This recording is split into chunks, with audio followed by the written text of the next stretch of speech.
I'm 68 years old, and 3 months ago, my own son looked me straight in the eye over Thanksgiving dinner and said the words that would shatter everything I thought I knew about motherhood. Honestly, Mom, the best gift you could give me would be if you just died. The silence that followed was deafening. The turkey went cold on our plates. My daughter-in-law Amanda shifted uncomfortably in her chair, avoiding my gaze. My daughter Patricia nearly choked on her wine. But Derek, my Derek, the little boy who used to crawl into my bed during thunderstorms, who cried when I left for even a day trip, Derek just sat there, arms crossed, waiting for my response. For 34 years, I'd been his mother. I'd sacrificed, supported, and believed in him unconditionally. When his father Robert passed 3 years ago, I'd poured my grief into helping Derek achieve his dreams. I'd written check after check, $50,000, then $75,000, then $120,000, funding his craft brewery business while he struggled to find his footing. I thought I was being the perfect mother, the supportive widow using her late husband's life insurance to help her children build their futures. I told myself every painful withdrawal from our savings was an investment in Derek's happiness, in his marriage, in the grandchildren I hoped would come someday. But sitting in my own dining room, the one Robert and I had saved 2 years to furnish properly, listening to my son casually suggest my death as his preferred Christmas gift, I realized I'd been playing a dangerous game. And I was losing. What happened next would expose a web of manipulation, entitlement, and financial deception that went deeper than I ever imagined. It would force me to make the hardest decision of my life as a mother, and ultimately reveal the shocking truth about who my son had really become. You see, that cruel comment about wishing for my death? It wasn't just a moment of frustration or poor judgment. It was the tip of an iceberg that had been growing beneath the surface of our family for years. And when I finally decided to investigate what was really happening with all that money I'd given them, what I discovered made my blood run cold. But that was just the beginning. Have you ever discovered something about your family that completely shattered everything you believed? Tell me in the comments below, and let's continue with my story. Let me take you back to the beginning, back when I believed we were the kind of family that other people envied. Back when I thought I understood my children completely. My name is Margaret, and for 43 years, Robert and I built what we considered the perfect family. We weren't wealthy by any means. Robert worked as a high school principal, and I taught 3rd grade until Patricia was born. But we were rich in the ways that mattered. Sunday dinners around our oak table. Annual camping trips to Lake Tahoe, where Derek would spend hours teaching his little sister how to skip stones. Christmas mornings when both kids would pile into our bed at sunrise, barely able to contain their excitement. Derek was my sensitive child. 3 years older than Patricia, he was the one who'd bring me dandelions from the yard because they looked lonely. When he was 7, he found a bird with a broken wing and begged me to help him nurse it back to health. We spent 2 weeks feeding it with an eyedropper, Derek whispering encouragement to that tiny creature every morning before school. "Mom, do you think he knows we're trying to help him?" Derek would ask, his little face scrunched with concern. That was my boy. The one who felt everything deeply, who cried at Disney movies well into his teenage years, who chose accounting as a career because he said he liked making numbers work perfectly for people. Patricia was our little firecracker, independent, questioning, always pushing boundaries. She'd challenge everything Derek accepted without question. Where Derek would say, "Whatever you think is best, Mom," Patricia would cross her arms and demand to know why. She moved to Portland after college, started her own marketing consultancy, bought her own house at 26. Derek, on the other hand, seemed to need us more. He lived at home until he was 25, claiming he was saving money for the future. He dated Amanda throughout college, and when he finally proposed, he asked Robert to help with the down payment on the ring. "Dad, I just want it to be perfect for her," Derek had explained, his eyes earnest. "She's been so patient with me, waiting for me to get established. Robert and I exchanged glances across the kitchen table. We'd been having those silent conversations for years, the kind that happen between parents who've raised children together. Robert's expression said what I was thinking. Derek was 28 years old, had been working as a staff accountant for 3 years, and still couldn't afford a modest engagement ring. But we helped anyway, because that's what loving parents do, right? Amanda was everything Derek wasn't: confident, ambitious, social. She had a way of lighting up rooms when she walked in, throwing her arms around everyone in enthusiastic hugs, complimenting my cooking until I blushed with pride. "Mrs. Holloway, you have to teach me your secret for these dinner rolls," she'd say, helping me clear dishes after family dinners. Derek is so lucky to have grown up with home cooking like this. She made Derek laugh in ways I hadn't seen since he was a teenager. When they were together, his shoulders relaxed, his smile came easier. At their wedding, watching them dance to "The Way You Look Tonight," I whispered to Robert, "She's going to be good for him." The first few years of their marriage seemed to prove me right. Derek got promoted to senior accountant. They moved to a decent apartment across town. Amanda started a small business doing social media consulting for local restaurants. They'd come for dinner every other Sunday, Amanda always bringing dessert and Derek always insisting on doing the dishes. "You cooked, Mom," he'd say, already rolling up his sleeves. "It's the least I can do." Those Sunday dinners were my favorite part of the week. Patricia would drive up from Portland when she could, and we'd spend hours around that oak table, talking and laughing until the sun set. Derek would tell us funny stories about his difficult clients. Amanda would show us photos of the restaurant campaigns she was working on, and Patricia would entertain us with tales from her increasingly successful business. But looking back now, I can see the signs I missed. The way Derek's stories about work gradually shifted from amusing anecdotes to complaints about being undervalued. How Amanda's business updates became less frequent, more vague. The subtle way they both started making comments about the house. "This place is huge for just you, Mom," Amanda would say, admiring the built-in bookshelves in the living room. "For bedrooms for one person seems like a waste." Or Derek's observations, "You know, Mom, property values in this neighborhood have really shot up. Mrs. Chin told me her place sold for almost twice what you and Dad paid." I thought they were just making conversation. Maybe worried I was lonely in the house where Robert and I had raised our family. The house where every room held 40 years of memories, Patricia's height marks on the doorframe of the hall closet, the scratch in the hardwood where Derek had dragged his bicycle through the living room when he was 6, the kitchen window where Robert had hung the bird feeder that still attracted cardinals every morning. When Robert died suddenly of a heart attack 3 years ago, Derek and Amanda were wonderful. They handled funeral arrangements, helped me navigate insurance paperwork, made sure I wasn't alone too many nights in a row. "We're family, Mom," Derek had said, holding me while I sobbed in the funeral home parking lot. "We take care of each other." The life insurance settlement was substantial, more money than Robert and I had ever seen at one time. Enough to pay off the house completely, enough to travel, enough to live comfortably for the rest of my life if I was careful. "Dad would want you to enjoy this," Derek had said when the check arrived. "He worked so hard to provide for us. Don't feel guilty about having security now." But I did feel guilty. Guilty that I was alive to enjoy it when Robert wasn't. Guilty that my grief was mixed with relief about not having to worry about retirement anymore.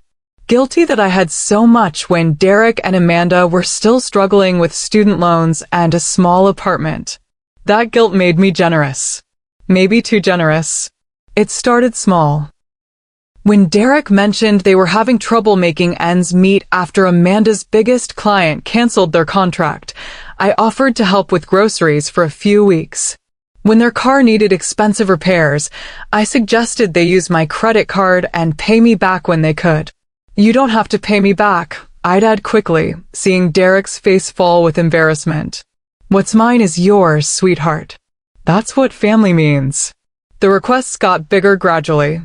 help with the security deposit on a better apartment, a loan to buy professional equipment for Amanda's business, money to attend a craft brewing conference when Derek started talking about his real passion. Each time, Derek would protest initially. "Mom, I can't ask you to do this." But his protests felt perfunctory, like he was going through the motions of being reluctant before accepting what he'd already decided he deserved. Amanda was more direct. She'd send long text messages detailing their financial struggles, always ending with something like, "I know you've already done so much, but we wouldn't ask if we weren't desperate." I wanted to help. I wanted to be the mother who could solve their problems, who could use Robert's legacy to secure Derek's future. When Derek announced he was quitting his accounting job to start a craft brewery, my heart swelled with pride. "I've always dreamed of creating something of my own," he'd explained over dinner. "Amanda believes in me, and with your support, I know we can make this work." Patricia was less enthusiastic when I told her about Derek's plan. "Mom, has he actually researched the craft brewing industry? Does he have a business plan? Any experience at all?" "He's taken some classes," I defended. "And he's so passionate about it. You should see his eyes light up when he talks about his recipes." Passion doesn't pay bills, Patricia had muttered, but I dismissed her concerns as sibling jealousy. I should have listened. But perfect families often hide the darkest secrets, and I was about to discover that the son I'd raised, the marriage I'd celebrated, and the dreams I'd funded were all built on a foundation of lies that would change everything forever. What I'm about to tell you next will shock you to your core. But first, I need to know, do you think family loyalty should have limits? When does protecting family become enabling them? Share your thoughts below. The catalyst came on Thanksgiving Day, exactly 18 months after Derek quit his job to pursue his brewing dreams. I'd spent 3 days preparing Robert's traditional feast, the turkey with his secret herb rub, my grandmother's stuffing recipe, the green bean casserole that Derek had requested every holiday since he was 12. I'd set the table with our good china, the set Robert's mother had given us as a wedding present. The autumn centerpiece I'd arranged that morning still smelled like cinnamon and pine. Everything looked perfect, exactly as it had for 30 years of family gatherings. But the moment Derek and Amanda walked through the door, I could feel the tension crackling between them like electricity before a storm. "Smells amazing in here, Mom," Derek said, but his voice was flat, distracted. He barely hugged me, his arms stiff and brief against my shoulders. Amanda's usual effusive greeting was missing entirely. No compliments on the decorations, no offer to help in the kitchen, no enthusiastic hug that lifted my spirits. She smiled, but it never reached her eyes. "How's the brewery coming along?" Patricia asked as we gathered around the table, her tone carefully neutral. I watched Derek's jaw tighten. "It's a process," he said curtly. "Building a business from scratch isn't exactly easy." "Of course not," I jumped in quickly, trying to smooth the sudden sharpness in his voice. "Derek's been working so hard. The dedication he's shown is incredible." Amanda's laugh had a bitter edge. "Dedication doesn't pay the electric bill." The comment hung in the air like smoke. I felt my chest tighten with familiar anxiety, the same feeling I'd been having more frequently during our recent phone calls. Every conversation seemed to circle back to money somehow. Their rent increase, equipment that needed replacing, unexpected expenses that always seemed to require my immediate attention. "Well, good thing you have Mom," Patricia said lightly, but I caught the look she shot across the table. Patricia had been asking pointed questions about my finances lately, concerns I'd been brushing off as unnecessary worry. "Yeah," Derek said, cutting his turkey with more force than necessary. "Good thing." That's when I made my mistake. I mentioned the Europe River cruise. "I've been thinking about taking that trip, Robert, and I always planned," I said, trying to inject some lightness into the conversation. "You know, the one through Germany and Austria. We had the brochures picked out before I trailed off, suddenly emotional. Derek's fork clattered against his plate. "That's great, Mom." Really great. While Amanda and I are drowning in expenses, you're planning vacations. The accusation in his voice was like a slap. Derek, sweetheart, I just thought. You thought what? That we don't need help anymore. He pushed back from the table slightly, his body language screaming resentment. Do you have any idea what it's like trying to build something when you're constantly worried about making rent? But I've been helping. Helping. Derek's laugh was harsh. Mom, you give us just enough to keep us afloat, but never enough to actually get ahead. It's like you want us to keep struggling.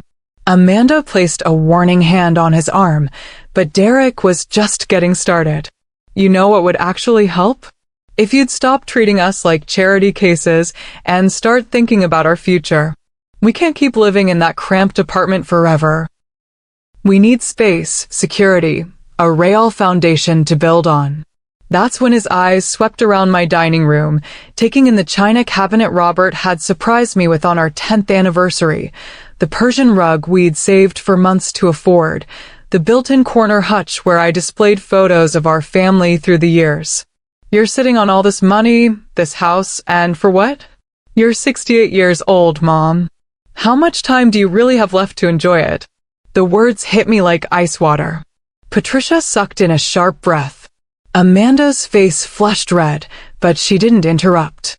Derek, I said quietly, this is my home. Robert and I built our life here. Robert's dead. The brutality of it made me flinch. He's been dead for 3 years, and you're still acting like he's coming back. Meanwhile, Amanda and I are stuck in limbo because you can't accept reality.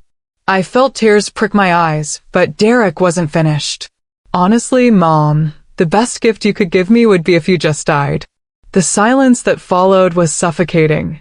Patricia dropped her napkin, her face white with shock. Amanda stared at her plate, her hands trembling slightly. I sat frozen, wondering if I'd heard correctly, if my own son had really just wished for my death over Thanksgiving dinner. Derek seemed to realize he'd crossed a line, but instead of apologizing, he doubled down. I'm serious. At least then we could inherit something useful instead of watching you waste Dad's life insurance on meaningless trips while we struggle. That's when Patricia exploded. What is wrong with you? She shouted, her voice shaking with fury. How dare you speak to Mom like that? Stay out of this, Patricia. You don't understand what it's like. You've got your successful business, your house, your perfect little life in Portland. You don't need Mom's help, so it's easy for you to judge. I don't need Mom's help because I built my own life, Patricia shot back. I didn't quit my job and expect someone else to fund my dreams. Derek stood up so abruptly his chair scraped against the hardwood. We're done here. Derek, please. Amanda finally spoke, her voice barely above a whisper. Let's just... No. I'm tired of pretending this is normal. I'm tired of begging for scraps while Mom hoards everything Dad worked for. They left without another word. Amanda grabbed their coats from the hall closet while Derek waited by the front door, his face set in angry lines I barely recognized. As they walked to their car, I heard Amanda's voice through the screen door. I can't believe you said that to her. Derek's response chilled me to the bone. Someone had to. She needed to hear it. The front door closed with a soft click that somehow sounded more final than a slam would have. Patricia and I cleaned up in stunned silence. Every few minutes, she'd shake her head and mutter something under her breath. Finally, as we were loading the dishwasher, she turned to me. Mom, that wasn't normal. That wasn't just stress or frustration. That was... She struggled for words. That was cruel. Calculating. Like he'd been thinking about it for a long time. I wanted to defend Derek, to explain away his words as a moment of poor judgment, but something in Patricia's expression stopped me. She looked scared. Actually scared. How much money have you given them? She asked quietly. It's not important. Mom. Her voice was firm, the tone she'd used as a teenager when she caught me in a white lie. How much? I told her. All of it. The $50,000 for initial brewery equipment. The $25,000 when their first location fell through. The monthly transfers that had started at $500 and gradually increased to $1,500. The emergency payments for equipment repairs, inventory purchases, licensing fees. Patricia's face grew paler with each number. Mom, that's over $120,000. I know it sounds like a lot. It doesn't sound like a lot. It is a lot. That's Dad's entire life insurance policy. Not entire, I protested weakly. How much is left? The silence stretched between us. Patricia sank into one of the kitchen chairs, her head in her hands. Mom, where is all this money going? Because if Derek's business was doing well, he wouldn't be acting like this. Successful business owners don't berate their investors for planning vacations. That night, I lay in bed staring at the ceiling, replaying every word of the dinner conversation. But more than that, I found myself remembering other moments from the past 18 months. Derek's increasing irritability whenever I couldn't immediately say yes to a request. Amanda's subtle comments about families who support each other and how some parents understand what sacrifice means. The way Derek had started talking about my house, my future, my death, as if they were problems to be solved rather than a life to be lived. Around 3 a.m, my phone buzzed with a text message. It was from Marcus, Derek's college roommate and best friend. Mrs. Holloway, I hope this isn't overstepping, but I thought you should know Derek's been telling people the brewery is failing because you won't invest enough. He's been saying, "You're sitting on hundreds of thousands and being selfish." I didn't think you'd want to hear this from strangers. My hands shook as I read the message twice, then 3 times. Hundreds of thousands? I'd given them everything I could responsibly spare and more. But in Derek's version of events, apparently, I was a miser hoarding wealth while my son suffered. Lying there in the darkness of the bedroom I'd shared with Robert for 27 years, I finally admitted what Patricia had been trying to tell me for months. Something was very, very wrong. And Derek's cruel words at Thanksgiving weren't an isolated incident. They were a window into who my son had really become when he thought no one was looking. I should have seen the signs earlier. Looking back, they were everywhere. Have you ever ignored red flags from someone you loved? What happened? I want to hear your stories in the comments. The week after Thanksgiving, I did something I'd never done before in 34 years of being Derek's mother. I started paying attention to what he actually did instead of what he said. It began with Marcus's text message, which I couldn't stop thinking about. Derek had been telling people I was sitting on hundreds of thousands while refusing to adequately support his business. The lie was so brazen, so calculated, that it made me question everything else he'd told me. So I decided to visit the brewery unannounced. Riverside Brewing occupied a converted warehouse space about 20 minutes from downtown. The exterior looked professional enough, clean signage, well-maintained parking lot, large windows that suggested transparency and openness. But when I walked through the front door that Monday morning, what I found inside made my stomach drop. The space was mostly empty. Not we're between batches empty, but this business isn't actually operating empty. One employee, a young man with a beard and flannel shirt, was moving equipment around seemingly without purpose. Derek sat at a makeshift desk in the corner, scrolling through his phone. "Mom?" Derek looked up with surprise that quickly shifted to annoyance. "What are you doing here?" "I thought I'd finally see where all my investments have been going," I said, trying to keep my tone light. "Give me the grand tour." The tour lasted exactly 12 minutes and raised more questions than it answered. The brewing equipment looked expensive but underutilized. The storage areas were mostly bare. The tasting room, which Derek had described in glowing terms during our phone calls, consisted of 3 mismatched tables and a few folding chairs. "Where are all the customers?" I asked. "We're still building our customer base," Derek said quickly. "These things take time." But there was no evidence of customers at all. No glasses in the small sink behind the makeshift bar. No merchandise displays. No signs of the bustling weekend crowds Amanda had described in her recent texts. "Can I see the books?" I asked. Derek's face hardened instantly. The books? Your financial records. I've invested over $100,000, Derek. I think I have a right to understand how it's being spent. You don't trust me now? After everything I've put into this place. The defensive anger in his voice was immediate and disproportionate. This wasn't the response of someone with nothing to hide. Derek, I've put $120,000 into this place. I think I have a right to understand the business. That's when Amanda emerged from what I assumed was an office in the back. Her face was flushed, her hair disheveled, and she looked like she'd been crying. Maybe you should have thought about that before you started treating us like charity cases, she snapped, her usual sweetness completely gone. We never asked you to play the martyr. But they had asked. Repeatedly. I had documentation of every request, every emergency, every promise that this would be the last time they needed help. The drive home was a blur of confused thoughts and growing dread. Nothing about the brewery visit made sense. If Derek was working as hard as he claimed, where was the evidence? If the business was growing, where were the customers, the inventory, the signs of actual commerce? That evening, Patricia called.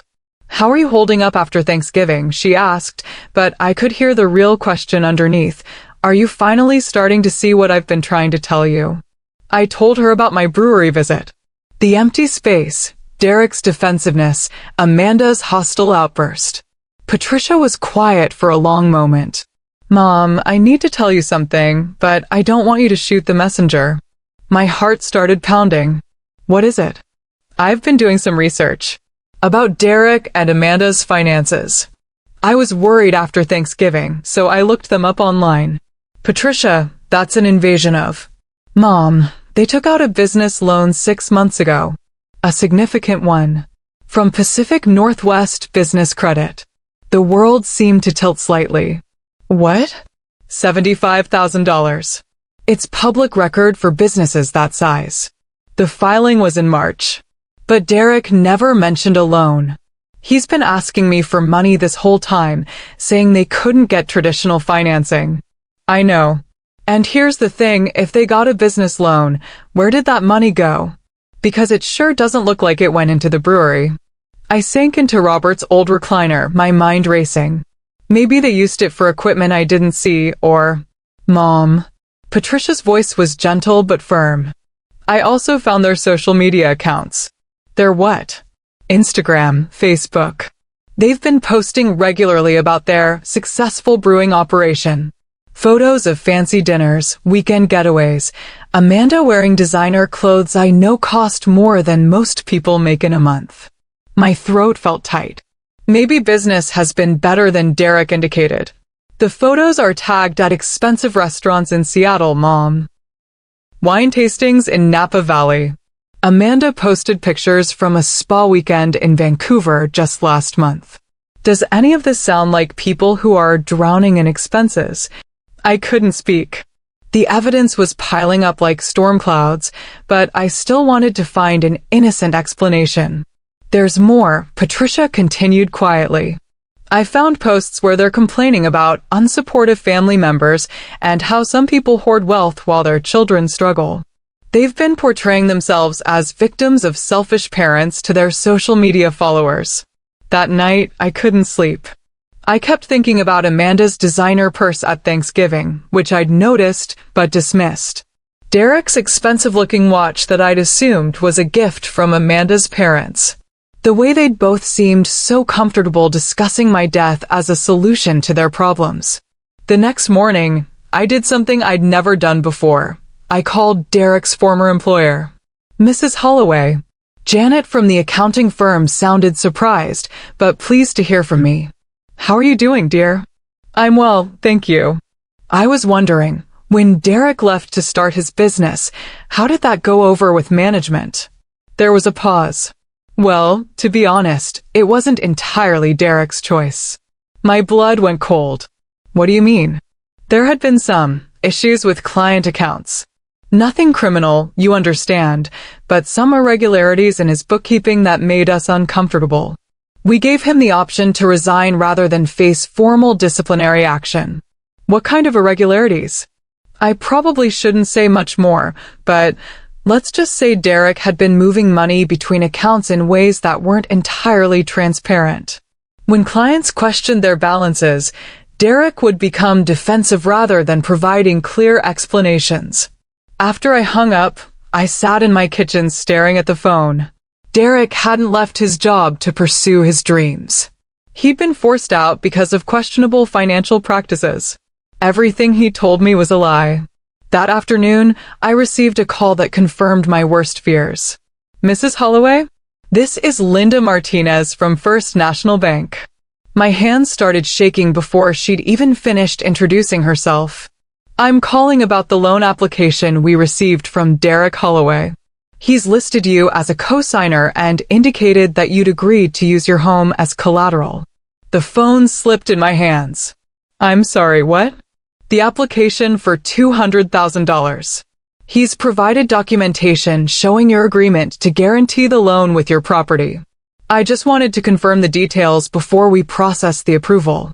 I never agreed to any such thing, I said, my voice rising. I never signed anything. There was a pause. Mrs. Holloway, I have a signed document here with what appears to be your signature. The room started spinning. Derek had forged my signature on loan documents.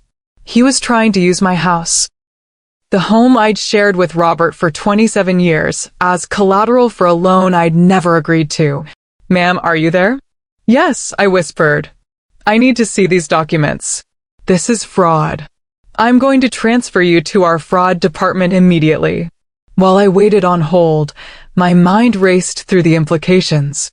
Derek hadn't just been lying about his job, his business, and his finances. He'd been actively planning to steal my home. The fraud investigator who took my call was professional but concerned. Mrs. Holloway, we see this more often than you might think.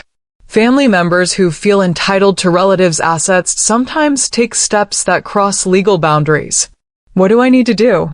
First, we'll flag your social security number and property deed to prevent any unauthorized loan applications. Second, you should consider placing a credit freeze on all your accounts. And third, he paused, you might want to consider limiting your son's access to your financial information. After I hung up, I sat in my kitchen crying for the first time since Robert's funeral. Not just because of Derek's betrayal, but because of my own willful blindness. Patricia had been trying to warn me for months, but I'd been so invested in being the perfect, supportive mother that I'd ignored every red flag. My phone rang. It was Derek. Hi, Mom. Listen, we need to talk about something important. Amanda and I have been discussing our future, and we think it's time to make some long-term financial plans. His voice was casual, friendly, as if Thanksgiving dinner had never happened. As if he hadn't just tried to steal my house. What kind of plans? I asked, my voice surprisingly steady. Well, you know how hard it's been for us to get ahead. We were thinking maybe you could help us with a down payment on a house. Nothing too expensive, just something with enough room for us to grow. How much are you thinking? Maybe $200,000? I know it sounds like a lot, but think of it as an investment in our future. In your grandchildren's future. The audacity was breathtaking. He was asking me to voluntarily give him the exact amount he'd just tried to steal through fraudulent loan documents. That's quite a bit of money, Derek. I know, but Mom, you've got the house, Dad's life insurance, your retirement accounts. You're sitting on assets you don't even need. And Amanda and I, we're drowning here. We can't keep living paycheck to paycheck while you save money for trips you might not even be healthy enough to take. There it was again, the subtle suggestion that my death would solve everyone's problems. Let me think about it, I said. Don't think too long, Derek replied, and for the first time, I heard something cold in his voice. Amanda's parents have offered to help us buy you out of the house if necessary. They think it's unfair that you're sitting on all that equity while we struggle. The threat was clear. Give us money voluntarily, or we'll find ways to take it anyway. That night, I called Patricia and told her everything. The forged loan documents, Derek's lies about his job, the social media posts, the ultimatum about buying me out of my own home. Mom, Patricia said quietly, I think Derek and Amanda have been planning this for a long time. I think they've been using your grief about Dad to manipulate you into funding their lifestyle while they figured out how to get access to your real assets. But he's my son, I whispered. I know. But Mom, the Derek who brought you dandelions when he was 7? I don't think that person exists anymore. Or maybe he never really did, and you just loved him so much that you couldn't see who he really was. The next morning brought the discovery that would change everything. I found an envelope that had been slipped under my front door during the night. Inside was a collection of printed emails, text messages, and photos. At the top was a handwritten note. Mrs. Holloway, I'm Amanda's sister Rachel. I think you need to see what they've really been saying about you. What I read in those messages made my blood run cold. Not just because of what Derek and Amanda had been planning, but because of how long they'd been planning it. What I discovered next made my blood run cold. But before I reveal it, I need to ask, have you ever been betrayed by someone you completely trusted? How did it feel when you realized the truth? Let me know in the comments. I sat at my kitchen table with trembling hands, staring at the stack of printed messages Rachel had left under my door. Amanda's sister had included a note explaining that she could no longer stay silent after overhearing phone conversations between Derek and Amanda that made her sick to her stomach. The first message was a text exchange between Derek and Amanda from 2 years ago, just 6 months after Robert's death. Derek, Mom got the life insurance check today. $300,000. Amanda, holy shit. That's our ticket out of this apartment. Derek, need to be smart about this. Can't ask for too much at once. Amanda, obviously. We'll start small. Make her feel like she's helping us build something. Derek, she's still grieving. Perfect timing to make her feel useful. My vision blurred. They'd been planning this since Robert's funeral. While I was drowning in grief, they were calculating how to exploit it. The next message was from Amanda to her sister Rachel, dated 8 months ago. Amanda, Derek's mom is such a pushover. She just gave us another $15,000 for equipment. I used half of it to buy those boots I wanted from Nordstrom. Rachel, Amanda, that's fucked up. She's trying to help you. Amanda, help us? She's sitting on a fortune while we live in a shitty apartment. If she really wanted to help, she'd just give us the house and move into a retirement community where she belongs. Rachel, she's 68, not 88. And it's her house. Amanda, whatever. Derek says she's getting more emotional and dependent since his dad died. Won't be long before we can convince her she's too old to manage everything alone. I had to put the papers down. My hands were shaking so hard I couldn't read clearly. The calculated cruelty of it, discussing my grief, my age, my supposed incompetence as if I were a problem to be solved rather than a human being. But it got worse. The next batch of messages were between Derek and Amanda, planning what they called Operation Inheritance. Derek, talked to that lawyer friend of Marcus's. Says if Mom's deemed incapable of managing her finances, we could petition for conservatorship.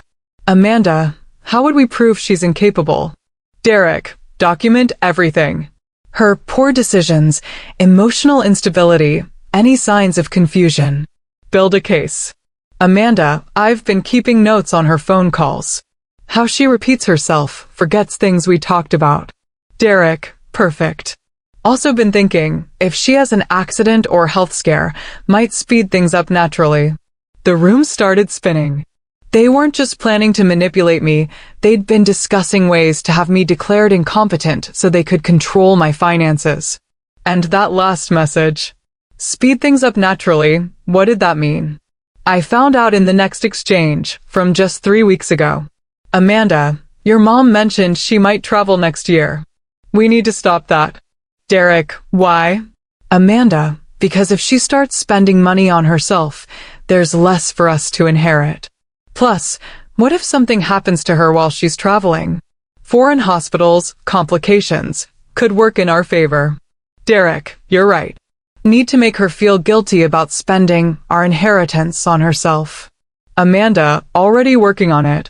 Sent her that text about our desperate situation yesterday. She'll probably cancel the trip. There it was. They weren't just stealing from me. They were actively sabotaging my attempts to enjoy my own life, my own money, my own future. They wanted me isolated, guilty, and eventually dead so they could claim what they saw as rightfully theirs. But the most devastating discovery was a voice memo Amanda had sent to Rachel just 2 days after Thanksgiving. Rachel had transcribed it. You should have seen Derek at dinner. He finally told his mom exactly what we think of her. Said the best gift she could give him would be if she just died. I know it sounds harsh, but honestly, we've been carrying this burden of dealing with her for 3 years. She's selfish, manipulative, and she uses money to control people. The sooner she's out of the picture, the sooner Derek and I can actually build a real life. We've already talked to my parents about buying her out of the house if she won't cooperate. One way or another, we're getting what Derek's dad worked for. She doesn't deserve to hoard it just because she happened to outlive him. I dropped the papers and ran to the bathroom, barely making it before I was violently sick. 3 years of thinking I was supporting my son's dreams, and it had all been a lie. Every "I love you, Mom." Every "we're so grateful for your help." Every hug, every Sunday dinner, every moment I'd felt needed and useful, it had all been performance. They didn't see me as Derek's mother or Amanda's mother-in-law. They saw me as an obstacle to their inheritance, a problem to be managed until nature or circumstances removed me from the equation. When I finally stopped shaking enough to read the rest, I discovered the full scope of their deception. Screenshots of social media posts where they portrayed themselves as successful entrepreneurs while privately mocking my gullibility. Text messages about how they'd trained themselves to sound grateful when asking for money.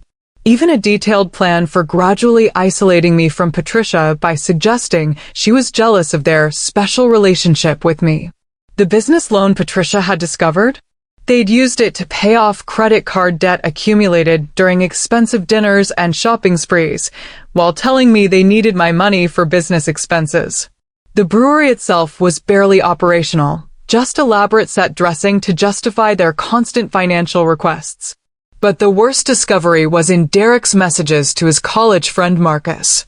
Derek, Mom's starting to ask too many questions about the brewery. Marcus, maybe you should just be honest with her, man. Derek, honest about what? That we've been living off her money for 3 years while building nothing? She'd cut us off completely. Marcus, maybe you should have thought about that before you started this whole thing. Derek, it's too late now. We're in too deep. She's going to give us that money for a house down payment whether she wants to or not. Marcus, how can you force her to do that? Derek, Amanda's parents are loaded. They'll loan us money to buy Mom out of her house at below market value. She can take it or we'll make her life so miserable she'll have to take it. Marcus, dude, that's your mom you're talking about. Derek, my mom who's been hoarding Dad's money while Amanda and I sacrifice our future for a failing business. Sometimes you have to take what's yours. That last line haunted me. Sometimes you have to take what's yours. In Derek's mind, my house, my money, my entire life savings, it was already his. He was just waiting for me to die or become incapacitated enough for him to claim it. I spent the next hour reading through every message, every cruel comment, every calculated manipulation. They'd been documenting my supposed decline to build their incompetency case. Recording phone calls where I sounded tired or emotional. Taking notes when I forgot minor details during conversations. But perhaps most chilling was their discussion of my health. Amanda, how's your mom's blood pressure been lately? Derek, pretty high. Doctor's been adjusting her medication. Amanda, stress can make that worse, right? Derek, yeah, why? Amanda, just thinking. If she's not managing her health well, might support our case that she's not managing her finances well either. Derek, true. Maybe we should start documenting her medical appointments, medication mix-ups, stuff like that. They were planning to use my normal aging process and health concerns as evidence that I was incompetent to manage my own life. Every doctor's visit, every forgotten detail, every sign that I was a 68-year-old woman dealing with the normal challenges of aging, they were weaponizing it all against me. The final message was from just yesterday, after Derek's call asking for $200,000. Derek, she's stalling on the house money. Amanda, time for plan B? Derek, yeah. Call your parents tonight. Tell them we need to move fast on the buyout offer. Amanda, what if she refuses? Derek, then we go nuclear. Competency hearing, elder abuse claims, whatever it takes. I'm done playing nice. Amanda, you sure about this? Derek, she's had 3 years to do the right thing. Time to force her hand. I sat in my kitchen as the sun set, holding 3 years' worth of evidence that my son had never loved me at all. Or maybe he had once, when he was young and dependent. But somewhere along the way, love had transformed into entitlement, and entitlement had become predatory calculation. The Derek who used to bring me dandelions, who cried at movies, who held my hand at his father's funeral, that person was either gone forever or had never really existed at all. In his place was someone who saw my death as a financial opportunity, my aging as a legal vulnerability, and my love as a weakness to be exploited. But as I sat there in the gathering darkness, something shifted inside me. The shock and heartbreak began transforming into something else, fury. Pure, crystalline rage at being manipulated, deceived, and devalued by people I'd loved unconditionally. They wanted me to feel guilty about spending my own money. They wanted me to feel like a burden, an obstacle, a problem to be solved. They were counting on my grief, my desire to be a good mother, and my love for Derek to keep me compliant until they could take everything Robert and I had worked 40 years to build. That's when my phone rang. It was Derek. Hi, Mom. I hope you've had time to think about our conversation yesterday. About the house down payment. His voice was friendly, casual, as if we were discussing the weather. As if I hadn't just discovered 3 years of lies, manipulation, and financial fraud.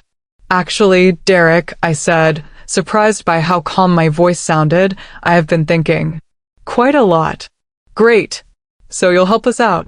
Oh, I'm going to help you, I said. Just not in the way you expect. And that's when they made their move. I know what you're thinking right now. You're probably as shocked as I was. But this story isn't over yet. The worst was still to come. Before I continue, tell me, what would you have done in my situation? I'm curious about your thoughts. The next morning, I woke up with absolute clarity. For the first time in 3 years, I knew exactly what needed to happen. I spent 2 hours making phone calls. First to my bank, closing Derek's access to my accounts and reversing the automatic transfers that had been flowing to him for months. Then to my attorney, Robert's old friend Bill Morrison, who agreed to see me immediately after I explained the situation. Margaret, Bill said, reviewing the printed messages Rachel had given me, this is elder financial abuse. Plain and simple. The forged loan documents alone are federal crimes. What are my options? Legally, we could have them both arrested today. But I suspect you want to handle this personally first. He was right. Before involving law enforcement, I needed Derek to face what he'd done. Not just the financial fraud, but the complete betrayal of 34 years of unconditional love. Can you be here this afternoon? As a witness. Absolutely. What are you planning? I'm going to give Derek exactly what he's been asking for. At 2 o'clock, Derek and Amanda arrived at my house right on schedule. I'd called that morning asking them to come discuss the house down payment they'd requested. Derek seemed excited, energetic in a way I hadn't seen in months. Mom, you look great today, he said, kissing my cheek with what I now recognized as performed affection. You seem more relaxed. I feel relaxed, I said truthfully. I've made some important decisions. Amanda sat on the edge of the couch, her designer purse clutched in her manicured hands. We're so grateful you're willing to help us, Mrs. Holloway, this is going to change everything for us. Yes, I said. It really is. I'd arranged the living room carefully. Bill Morrison sat in Robert's old chair, introduced as my attorney, here to make sure everything's handled properly. Derek and Amanda exchanged glances, but didn't object. The coffee table held a stack of documents. Withdrawal slips, bank statements, and a folder labeled Derek's investment records. So, Derek said, rubbing his hands together, should we talk numbers? Let's start with what you've already received, I said calmly, opening the folder. Over the past 3 years, I've given you $127,000 in cash transfers, loan payments, and direct expenses. Derek's smile faltered slightly. Mom, we've been through this. You told me this money was for business development, equipment purchases, and operational expenses. I pulled out printed bank statements. But according to your business loan records, you received an additional $75,000 from Pacific Northwest Business Credit 6 months ago. Amanda shifted uncomfortably. That loan was for specific equipment. Which specific equipment? I asked. Because when I visited your brewery, it was nearly empty. Where did $200,000 in combined funding go, Derek? The room went very quiet. Derek's jaw tightened, but he kept his voice level. Mom, running a business is complicated. There are expenses you don't see, like the $3,000 dinner at Le Bernardine in Seattle last month. I pulled out printed screenshots of Amanda's Instagram posts, or the spa weekend in Vancouver. The designer clothes, the wine tastings, the weekend trips to Napa Valley. Amanda's face flushed red. Those were business expenses. Business expenses? My voice remained calm, but I could feel my anger building like pressure in a kettle. Networking events, you might say? Derek stood up abruptly. Where is this coming from? Why are you interrogating us like criminals? Because you're criminals, I said quietly. The words hung in the air like a gunshot echo. Derek's face went white, then red with fury. What did you just say? I reached into the folder and pulled out the printed messages Rachel had given me. Derek, would you like to explain to Mr. Morrison what Operation Inheritance means? Derek's expression shifted from anger to pure panic. I don't know what you're talking about. Really?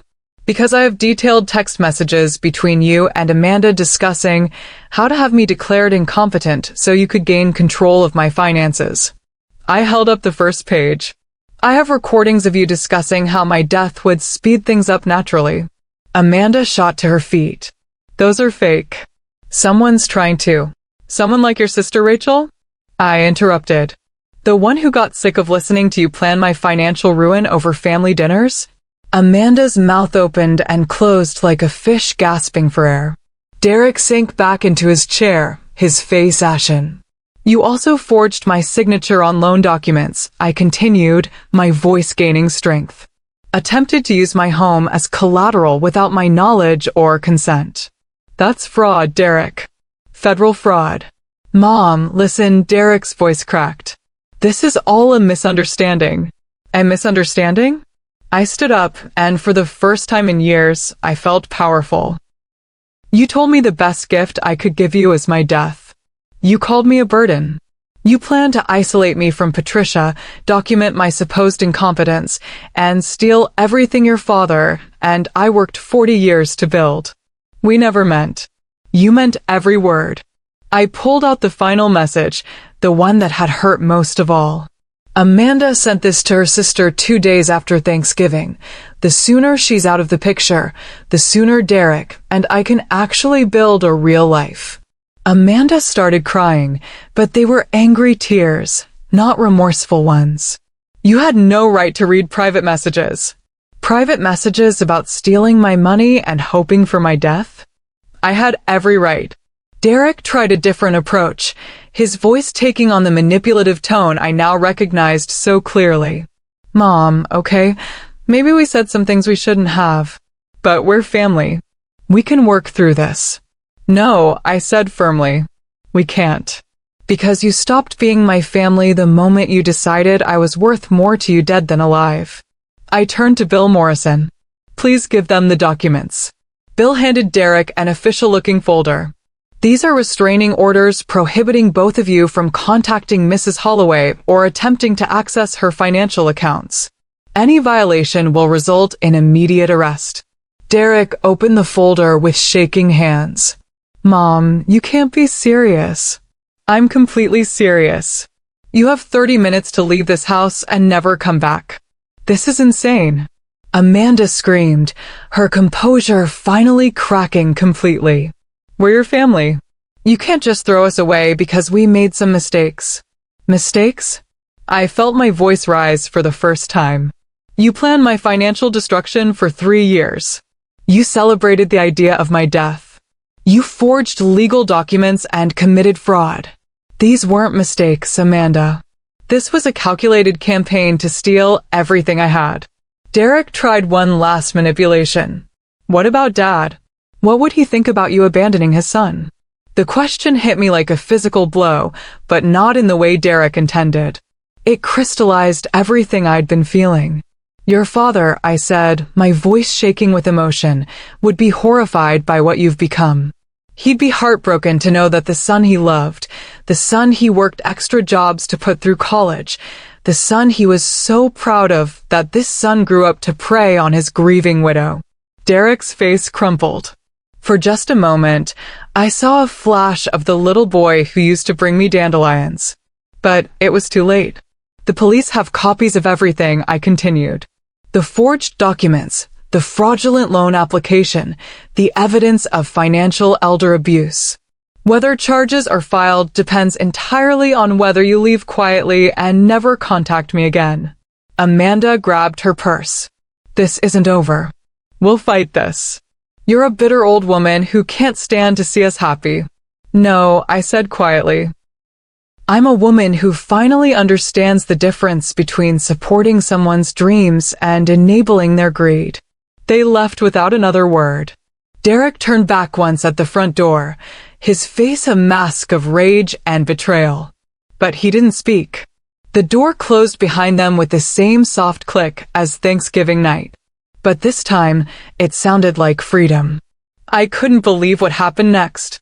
It was like something out of a movie, except this was my real life. Have you ever had to stand up to family members who were hurting you? How did you find the courage? The aftermath wasn't immediate or pretty. Derek didn't speak to me for 2 months. Amanda sent me a long, vicious email calling me a bitter, vindictive woman who had destroyed their dreams out of spite.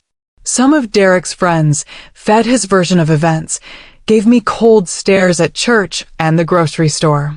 For weeks, I questioned whether I'd done the right thing. In my lowest moments, usually around 3 in the morning, I wondered if I'd thrown away my relationship with my son over money. Patricia would find me crying in my kitchen during her weekend visits, second-guessing every decision. Mom, she said one Saturday morning, making coffee while I sat wrapped in Robert's old bathrobe, you didn't throw away your relationship with Derek. You ended a relationship with someone who was using you. If Derek chooses to rebuild something honest, that door is still open. But something remarkable happened during those silent months. Without my financial safety net, Derek was forced to make real decisions about his life. He brought in a business partner who actually understood the craft brewing industry. Someone who insisted on detailed business plans, market research, and realistic financial projections. They moved from the expensive warehouse space to a smaller, more affordable location.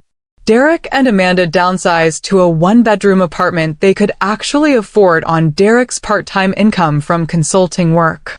Most importantly, Derek had to confront the fact that his dreams required more than just wanting them.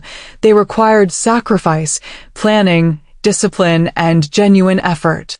The first sign of change came 4 months after our confrontation. Derek called, his voice tentative and raw. Mom? I wanted to tell you something. We got our first major distribution deal today. 3 restaurants in Seattle want to carry our IPA. His voice held a pride I hadn't heard in years, pride earned through his own sweat and sleepless nights, not purchased with my checkbook. That's wonderful, Derek. I'm proud of you. Silence stretched between us. Then, "I'm sorry about Thanksgiving. About everything. I was angry and scared, and I took it out on you." What I said was unforgivable. "Apology accepted," I told him, tears streaming down my face. "But Derek, I need you to understand something. My death isn't going to solve anyone's problems. Building a life you can be proud of will." The reconciliation came gradually, like trust always does, in small moments and careful steps. Derek would call once a week with business updates, his voice increasingly confident as the brewery found its footing. He never asked for money, never hinted at financial need, never mentioned my house or inheritance. 6 months later, Amanda called me. Her voice was different, humbler, more genuine than I'd heard since their early dating years. "Mrs. Holloway, I owe you an enormous apology. I got caught up in this idea that we deserved things we hadn't earned.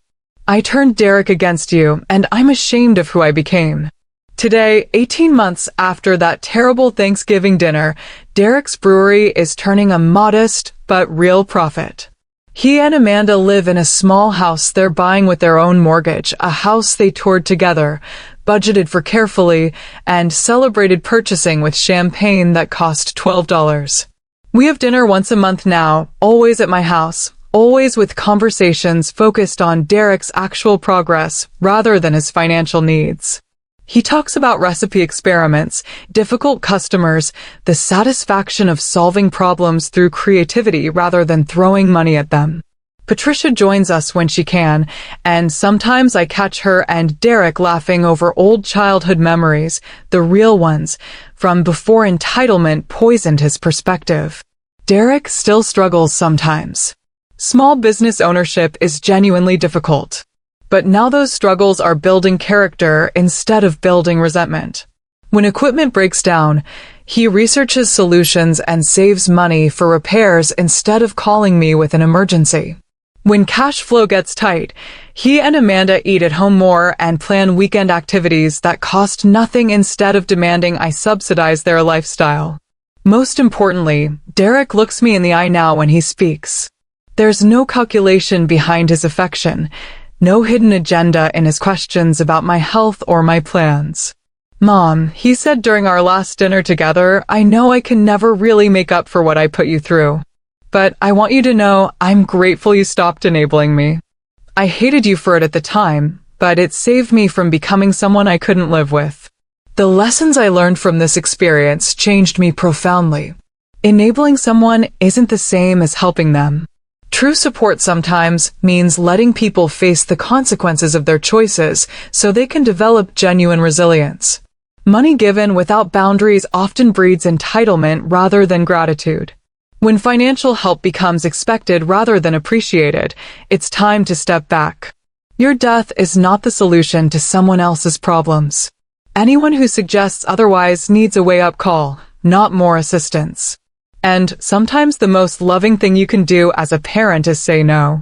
Refusing to enable destructive patterns can force positive change that endless support never could. I still live in the house Robert and I built together. I still see cardinals at the kitchen window feeder. But now I also see something else, a future where my son's love isn't conditional on my checkbook, where family means support without exploitation, and where growing older doesn't make me a target for manipulation. That river cruise through Europe? I took it last spring. It was everything Robert and I had dreamed it would be. Thank you for going on this incredible journey with me. This experience changed my life forever, and I hope my story helps someone else who might be going through something similar. If you recognize yourself in Derek's behavior, please get help before you destroy relationships that can't be rebuilt. If you see yourself in my situation, remember that love without boundaries isn't love at all. It's enabling. Please share your own family stories in the comments below, the good, the bad, and the unbelievable. And if this story impacted you, please like this video and subscribe for more true family stories that remind us all about the complex realities of love, money, and family loyalty. Until next time, Remember that sometimes the people closest to us are the ones we know the least, but it's never too late to demand they show us who they really are.